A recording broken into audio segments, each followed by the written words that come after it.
खर्डा येथे श्रीराम मंदिराचे नवीन बांधकाम सुरू आहे।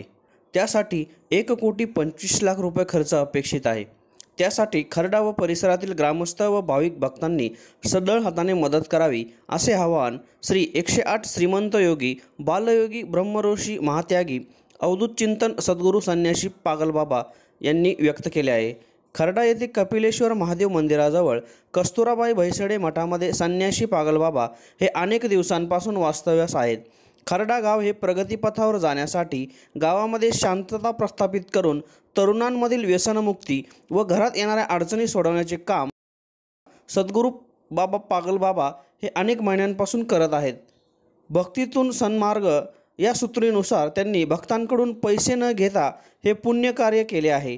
भाविक हे श्रीराम मंदिराच्या बांधकामासाठी स्वखुशीने दानपेटीत गुप्तदान करीत आहेत। तसेच सद्गुरू पागलबाबा व भक्तगण हे सकाळी गावोगावी फिरून श्रीराम मंदिर बांधकामासाठी भिक्षा मागत आहेत। त्यासाठी या उपक्रमाला समाजातील सर्व स्तरातून शक्यतो मदत मिळत आहे। येथील कस्तुराबाई भैसडे मठात दररोज सकाळी व संध्याकाळी आरती करण्यात येते। तसेच या ठिकाणी अनेक भक्तगण सेवा करण्यासाठी येत आहेत। दर अमावस्याला महाराष्ट्रातील अनेक ठिकाणाहून लोक या ठिकाणी दर्शनासाठी देखील येत आहेत। या दिवशी प्रत्येकाला महाप्रसाद म्हणून जेवण देण्यात येते। नंतर भाविक भक्त हे समाधान व्यक्त करत आपल्या घरी मार्गस्थ होत आहेत। येथील श्रीरामाचे मंदिराचे काम प्रगतीपथावर आहे। यासाठी शक्य असेल ती मदत ग्रामस्थ व भाविक करत आहेत असल्याचे चित्र या ठिकाणी दिसून येत आहे। जामखेड तालुक्यातील ऐतिहासिक खर्डा नगरी या ठिकाणी आलेलो आहोत आणि खर्डा नगरी या ठिकाणी या खर्डा नगरीतील पावनभूमीमध्ये आज आपल्याला या ठिकाणी खूप महत्त्वाचा विषय म्हणजे अयोध्येमध्ये जे राम मंदिर बांधण्यात आलेलं आहे त्यानंतर खर्डा या ठिकाणी सुद्धा एक राम मंदिर बांधण्याचा या ठिकाणी मानस आहे। आणि या ठिकाणी आज आपण पाहत आहोत की पागल बाबा या ठिकाणी आलेले आहेत आणि आपण त्यांना आता काही प्रश्न विचारणार आहोत की नेमकं त्यांचा पुढचा कशा पद्धतीचा तो त्यांचा निर्णय आहे याबाबत आपण त्यांना विचारूया कि आपने ये जो राम मंदिर खर्डे में बनाने का है नेमका क्या कहा है आपको, क्यों लगा ऐसा कि ये खर्डे में आप ये राम मंदिर बनाने वाले? देखो, सीताराम सभी को गुरु आदेश। हम लोग पहले अपना नौकरी करा करते थे तो हमको आभास हुआ, सपने में आगाज हुआ कि एक गांव है शिवपट्टन खर्डा। खर्डे का नाम नहीं आया था, शिवपट्टन का नाम आया था कि वहाँ आपको राम मंदिर जाके बनाना है क्योंकि इस गांव में कोई राम मंदिर नहीं है। राम मंदिर इसलिए बनाना है क्योंकि हमेशा राम राज्य भी हो गया है और राम राज्य होने वाला भी था, ये हमें पहले से ही पता थी कि राम राज्य होगा। इसलिए हमारे मन में विचार आया तो हमने पहले नागपुर पकड़ा, नागपुर से फिर तुम्हारा अमरावती पकड़ा। अमरावती में ये सालुंके के साहब का रिश्तेदार हैं, वहाँ दरगाह पे जाने के बाद वहाँ से परिचय हुआ। फिर हम खर्डे में आए, यहाँ हमने देखा तो इस गांव में कोई राम मंदिर नहीं था। इस गांव में ऐतिहासिक गांव है और ये पांडव वन का गांव है क्योंकि यहाँ पर देखा हमने पूरे घूमने, हमारा काम ही घूमने का है। हमने देखा कि अगर ये राम मंदिर नहीं बना तो ये गांव पूरा बेकार हो जाएगा क्योंकि हर गांव में अपना राम राज्य है और राम ही राज्य ही रहेगा क्योंकि हिंदू सनातन धर्म एक राम एक ऐसी चीज है क्योंकि राम चार हैं। एक राम दशरथ का बेटा, दूजा राम घट घट में लेटा, तीसरा राम जगत पसारा, चौथा राम दुनिया से न्यारा। बिना राम के कोई कार्य सफलता नहीं होती। राम जो राम का नहीं वो किसी काम का नहीं। इसलिए हमने गांव के कल्याण के लिए हमने राम मंदिर का शुभारंभ शुरू किया। गांव वालों की परामर्श लिया, 2-4 लोगों से परामर्श लिया। गांव वालों ने बोला ठीक है बनाओ। इसकी वजह से हम उनके कल्याण के लिए, हमारा काम ही कल्याण के लिए हुआ है। जगत कल्याण के लिए ही हम लोग पैदा होते हैं, हर बार जन्म लेते हैं, हर बार कल्याण कोई ना कोई करते हैं। इस गांव में शिवपट्टन गांव में राम मंदिर बनाएंगे, जगत कल्याण के लिए बनाएंगे। शिवपट्टन खर्डे का गांव उद्धार करेंगे। आज जो इधर भक्तगण आए हैं जी, अब भी जो भक्तगण है जी वो किस लिए आए हैं और आप उनको क्या आशीर्वाद दे? यहाँ पे देखो, हमने एक महत्वपूर्ण चीज बनाई है। यहाँ पे जो कलयुग में भगवान तो है नहीं लेकिन आस्था रह गई है। लेकिन भगवान है तो नौनाथ है, साक्षात प्रकटम है। उन्होंने भिक्षा भी मांगी है और उनसे वार्तालाप हमारा हुआ भी है। तो उन्होंने कहा कि बेटा खर्डे में जाकर के ऐसी चीज बनाओ कि धूना पे यहाँ पितृ दोष के लिए आप अपना धूना चेतन करो।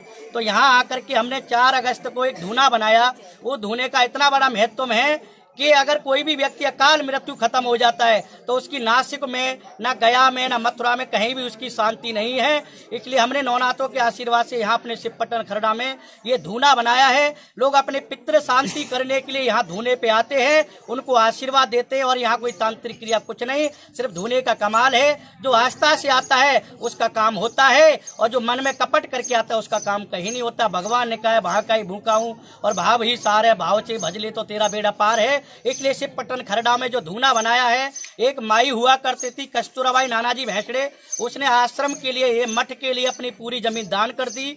तो हमको बुलाया गया तो हमने यहाँ पे उनके आशीर्वाद से ये मठ बनाया है। मठ का कस्तूराबाई नानाजी भैंसड़े मठ है और उसमें एक धूना चेतन भी किया। यहाँ अपने पूर्वजों के लिए पितृ शांति के लिए, पितृ शांति होने के बाद सीधा मोक्ष को जाता है। नवनाथों के आशीर्वाद से, भगवान राम के आशीर्वाद से हमने ये कार्य शुभारंभ किया। इसलिए यहाँ लोग आते हैं, उनको आशीर्वाद देते हैं, कल्याण हो, सबका सुखी हो, परिवार हमेशा सुखी शांति रहे। अभी जो राम मंदिर आपने बनाने को हाथ में लिया है, सब अभी खरड़ा वासी आपके साथ है जी, तो फिर ये कैसा नियोजन अभी चालू है वो राम मंदिर बनाने का? देखो जी, नियोजन तो वैसे फिलहाल सही चल रहा है, गांव वाले भी सपोर्ट कर रहे हैं और बाहर गांव वाले भी सपोर्ट कर रहे हैं। तो हमने सोचा अगर एक आदमी पैसे देगा तो उसमें कोई महत्व नहीं होता। तो जहाँ के खरड़े के जो 12 गांव हैं, खेड़े हैं, तो हमने स्वयं जाकर के भिक्षा मांगना शुरू किया है। अभी 3 गांव आपके हो चुके हैं भिक्षा में, 9 गांव बाकी हैं। बाकी जहाँ तक होगा हम भिक्षा मांगेंगे, अपने राम मंदिर का, अपने राम जी का मंदिर पूरा बनाएंगे और इस गांव का उद्धार करेंगे, कल्याण करेंगे, इस गांव को हमेशा ऊंचा उन्नति की तरफ ले जाएंगे। भक्तगण अभी जो है टोटल अपने जामखेड़ रहेंगे, अहमदनगर जिले में रहेंगे और महाराष्ट्र में रहेंगे। जी जी, वो उनको अभी इधर तो मंदिर बनाने का है आपको जी, तो उनको अभी मदद तो चाहिए आपको। जी जी, तो उनको क्या आप ये आह्वान करेंगे? नहीं, जैसे देखो अभी यहाँ लोग आते हैं, यहाँ पे हमारे धूने पे बाबा के आशीर्वाद से अहमदनगर, गुजरात, सूरत, मुंबई, पूना, सोलापुर अभी ये प्रेजेंट में लोग बैठे हुए हैं, भंडारा भी खा रहे हैं। इसलिए वो एक दूसरे को चर्चा करते हैं कि माँ जाइए, पागल बाबा कुछ नहीं करते, भस्म देते हैं, धूने पे मत्था टेकने से कल्याण हो जाता है। जो भी पीड़ा होती है आस्था से वो खत्म हो जाती है। उनसे हम चर्चा करते हैं कि भाई हम राम मंदिर बना रहे हैं, वो एक दूसरे को चर्चा करते करते लोगों से ऐसे ही संपर्क हो रहा है और बहुत लोग आ रहे हैं और दान भी दे रहे हैं। ह्या राम मंदिर बांधण्याचा वेळा उचललेला आहे, तर नेमकं काय आहे बरं हे? नेमकं इथं राम मंदिर होतं आहे नेमकं, तर हे कसं आहे नियोजन, काय आहे कसं नेमकं हे पागलबाबांच्या माध्यमातून सुद्धा या ठिकाणी मंदिर होतं आहे, काय वाटतं नेमकं आपल्याला? आमच्या खरड्या गावामध्ये प्रथमच राम मंदिर हे असं भव्य असं या ठिकाणी पागलबाबांच्या आशीर्वादाने व पागलबाबांच्या संमतीने या ठिकाणी सर्व ग्रामस्थांनी 1-2 वेळेस मिटिंगा घेऊन या ठिकाणी सर्व चर्चा करून भव्य असं मंदिर उभारण्याचं एक दगडी बांधकाम 51 फूट उंचीचं असं या ठिकाणी भव्य मंदिर उभं राहावं। कारण आमच्या गावामध्ये राम मंदिर नसल्यामुळे सर्वांनी या मंदिरासाठी एकत्र येऊन हे राम मंदिर फार भव्य असं 51 फूट दगडी बांधकामाचं मंदिर व्हावं अशी सगळ्यांची अपेक्षा आहे, इच्छा आहे, ते पूर्ण होईलच। ह्याला मदत लागणार आहे, आता जनतेला तुम्ही कसे आव्हान करणार? आम्ही सर्व ठिकाणी गावागावात जाऊन प्रत्येकाला बोलून सांगून पाहुणे रावळे कोणी जे असतील सगळ्यांना एक आव्हान करतो की राम मंदिर बांधणं हे सर्वांचं मिळून सर्वांचं लोकवर्गणीतून व्हावं आणि लोकवर्गातून जेवढा साथ सहकार्य असतं त्या मंदिराला फार मोठं असं भव्य स्वरूप तयार होत असतं। कस्तुरबाई मठ एक तयार झालेला आहे। बाबा आल्यानंतर या ठिकाणी गोरक्षनाथ बाबा या ठिकाणी येतात। अमावस्या पौर्णिमा दिवशी या ठिकाणी भव्य असा कार्यक्रम होतो आणि या कार्यक्रमासाठी बाहेर गावातून भरपूर लोक येतात।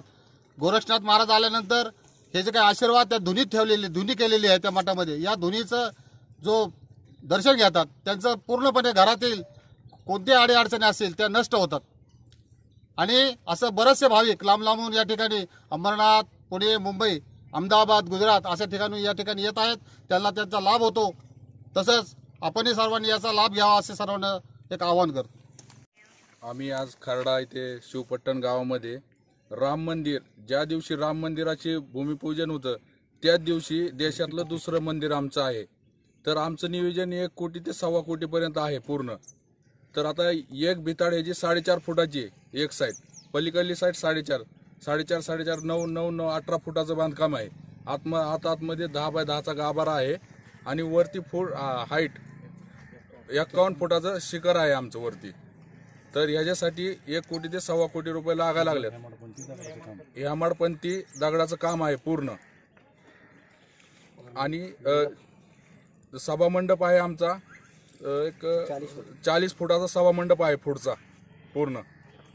आणि ज्यांची इच्छा आहे की मनातून की बाबा आम्हाला सिमेंट द्यायचं 10 गोण्या, कुणाला वाटतं की दगड द्यायचा आहे आम्हाला, 100 दगड द्यायचा आहे, 50 दगड द्यायचा आहे, तर त्यांनी सहकार्य करावं आम्हाला एवढीच विनंती करतो आणि थांबतो. अनेक व्यसनी तरुण व्यसनापासून मुक्त होऊ लागले आहेत. अनेक घरामध्ये शांतीचं वातावरण पसरलं जात आहे. त्याच पद्धतीने या ठिकाणी राम मंदिर बांधण्याचं प्रयोजन बागलबाबांच्या माध्यमातून होत आहे. या मंदिरासाठी खर्डा शहर आणि परिसरातून देणगीच्या स्वरूपात मदत येऊ लागली आहे. त्याचबरोबर दर अमावस्येला या ठिकाणी प्रत्येक गावातून प्रत्येक परिसरातून लोक बाबांकडे येत आहेत आणि त्यांच्या अडचणी त्या बाबांपुढे मांडत आहेत. पण बाबा कुठली मांत्रिक असं कुठलं अशा पद्धतीचं कुठलंही करत नाहीत. साध्या आणि सोप्या पद्धतीमध्ये सगळ्या कुटुंबाला कशी शांती लाभन अशा पद्धतीने त्यांनी या भागामध्ये खर्डा शहरामध्ये काम चालू केलेलं आहे. त्यामुळं दिवसेंदिवस खर्डा शहराकडे लोकांचा आणि भाविकांचा ओढ निर्माण झाला आहे. आणि अशाच पद्धतीने खर्डा शहराचं धार्मिकतेचं परिवर्तन मोठ्या स्वरूपात होणार आहे. त्यामुळं खर्डा आणि खर्डा परिसरातील आणि सर्वच नागरिकांनी या मंदिरासाठी आपल्याला शक्य तेवढी लागेल तेवढी आपले सढळ हाताने मदत करावी असे मी खर्डा ग्रामस्थांच्या वतीने मी आवाहन करतो आणि थांबतो.